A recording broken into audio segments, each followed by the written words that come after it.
Well, Man City have eased their way past a side known as RB Leipzig coming in from Germany. Premier League versus Bundesliga, 7 Man City, 0 RB Leipzig, and the aggregate has been 8-1. Welcome to Rokani Media Football. How are you guys? And where you watching us from? I go by the names of Rokani David. Smash the like button, guys. Comment and share as Man City have gone ahead to send a message to all the teams outside there still in the Champions League. The likes of Bayern Munich, the likes of Chelsea, the likes of Inter Milan, the likes of Napoli, the likes of Real Madrid, the likes of Liverpool, that we are here to win this trophy. All that has been really letting us not to win the trophy has been a prolific number 9. We have him with us, and trust me, we are here to go on and do the needful. Those are not my words, but I'm just trying to really explain to you the message that Man City put out today by putting 7 past RB Leipzig. And for one who never watched this game and the game away in Germany, it will be hard for you to believe that 7 goals have gone past the central defense and the goal line or the goalkeeper of RB Leipzig. Why? In the first leg, this game ended 1-1.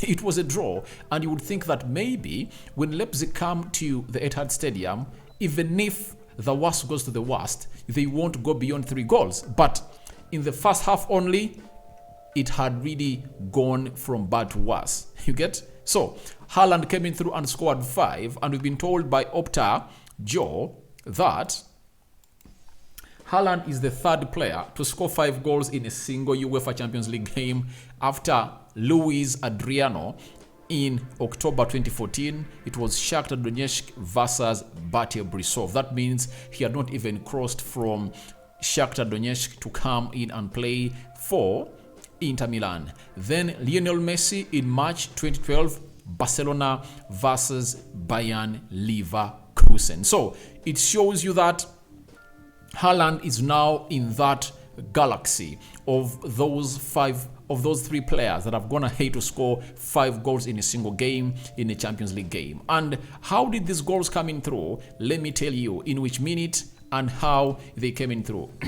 In the 22nd minute, it was a penalty. Haaland converted it. In the 24th minute, Haaland was on target again. In the 45th plus 2 minutes, he scored the 3rd goal. In the 53rd minute, he scored the 53rd goal. And in the 57th minute, he scored the 5th goal of the game, with Ilkay Gundogan coming in through in the 49th minute to score another one. And Kevin De Bruyne put the cherry onto the cake by scoring in the 90th minute in that beautiful game of football that was happening at Etihad. That puts Man City in a very commanding lead, and obviously this is really a scaring result. RB Leipzig is one of those decent sides that you will know that has really quality players. Looks like Vardio was not in that central defense, but he was there. You get?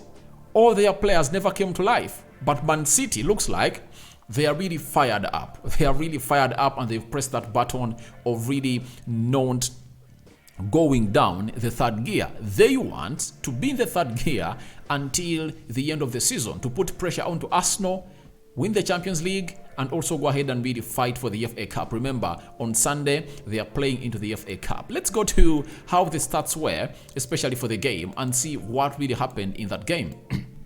23 shots of Man City, 4 shots of Leipzig. Guys, City had 16 shots on target. Oh my God, 16 shots on target. And RB Leipzig had 1 shot on target. 67% ball possession by Man City, 33% ball possession by RB Leipzig, 647 passes completed by Man City, 332 passes completed by Leipzig. That means City completed almost times 2 passes that Leipzig completed into the entire 90 minutes. 91% passing accuracy by City, 78% passing accuracy by RB Leipzig. 10 fouls by City, 7 fouls by RB Leipzig, 2 yellow cards to each side, 0 red cards to both sides, 1 offside to Man City, 2 offside to RB Leipzig, and City had 10 corners, RB Leipzig had 0. And to put it in a nutshell, RB Leipzig never showed up today. They never showed up. They never showed up because the way City came in through and pressed them, minute after minute, they were really surviving. This game would have even gone ugly to 10. The game would have gone ugly to 10 goals. That's it. Because Haaland single-handedly would have even scored 10 goals today because he missed out on certain chances. The goalkeeper was saving. Others hit the crossbar. So, others canoed off the legs of the players of RB Leipzig and went into the corner. So, RB Leipzig was really disorganized today. When you look at some of the goals they conceded, it shows you that they lacked organization in their central defense. And I remember they are not good visitors to England. I think they came at Old Trafford and United put 5 past them. So when you compare United of that era of Ole Gunnar Solskjaer to the Man City of Pep Guardiola right now, obviously we expected it to go from bad to worse, and they never even wanted to do a damage control because when it's like 3-4-0 in the first half, at least you come back and really try to make it hard for Man City and really defend, park the bus. But you know, the manager that coaches the team of RB Leipzig will never come out and tell them that please go and park the bus. That's out.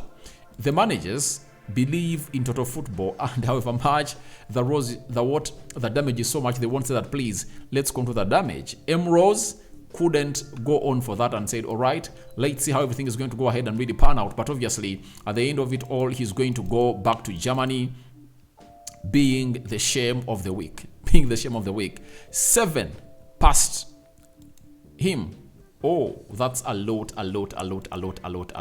So to me, I believe they're going to hate to do the needful, but Man City are really a good side, and it shows you how quality explodes if at all it's really combined together. Quality at Man City is really improving, and I'm looking at Kevin De Bruyne trying to really get back to the levels we know him to be about or is, and I think that's going to be acting like a very huge boost for Man City. If at all Kevin De Bruyne can really lift himself up to the levels of really performing to the levels that he was performing on before they went to the World Cup, oh my God, then City will be in for it. And that's why you've seen that nowadays, you've not been seeing Haaland put very many score sheets of Man City because this guy, known as Kevin De Bruyne, who created very many assists for him at the beginning of the season, has not been in form and he has not been on song.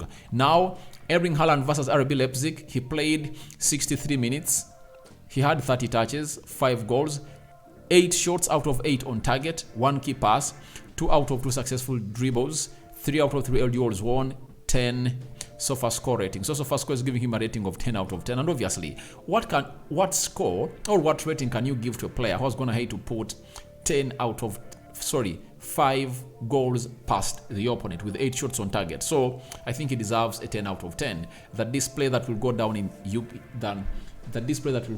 well in the UCL history, that is of a player called Erling Haaland. And he has really taken the day, taken his ball, and looks like right now he's the top scorer in the Champions League. I think no player, let me check here, Erling Haaland. All right. I think no player has 10 goals in the Champions League. And with another 2 games for him to go because they've gone through to the quarterfinal. This was the round of 16. They've gone through to the quarterfinal. That means he has 2 more games to play, and you don't know who they're going to be drawn against. So I think on Friday we are going to be getting to know who they have been drawn against. I think Thursday or Friday, one of those 2 days, that draw is going to be held, and we'll be knowing who is being drawn against who, and that gives him a guarantee to go on and score some more goals. And you might find himself go ahead and really score more 4 into that tie, depending on which team they are going to play against. Even if they play against Real Madrid has shown us that they are porous. They can really concede goals. They can put 4 past them. So that is Erling Haaland for you. So, lastly, Man City. The form they've really gone ahead to really showcase on the field of play today at Etihad just has to scare those of Arsenal. That's it. Because if you are Arsenal, you wouldn't like City to be in such a form. That's it.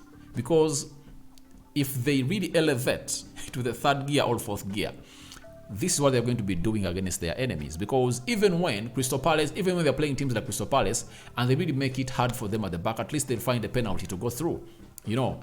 But obviously one will say Bundesliga is not the same as the Premier League. You might find that the next game City is playing in the Premier League, they're going to be playing against Liverpool at Etihad. So we don't know what the international break is going to be like, which player is going to come back injured. You know, you can't predict the next game that City are going to play in the Premier League, because over the weekend they are going to play Bristol Rovers into the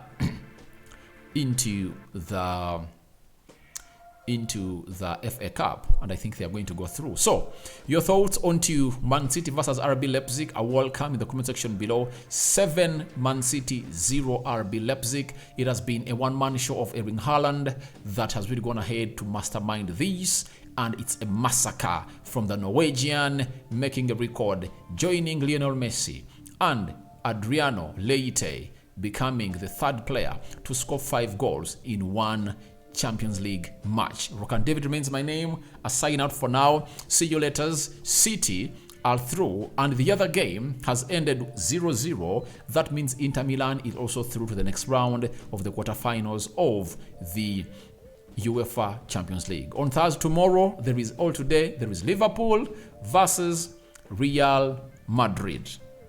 There is Napoli versus this other side coming from Germany. Is it Frankfurt? Yeah, it's Frankfurt. So we'll be here letting you know the results as they're going to come in through. Guys, I'm signing out for now. See you later.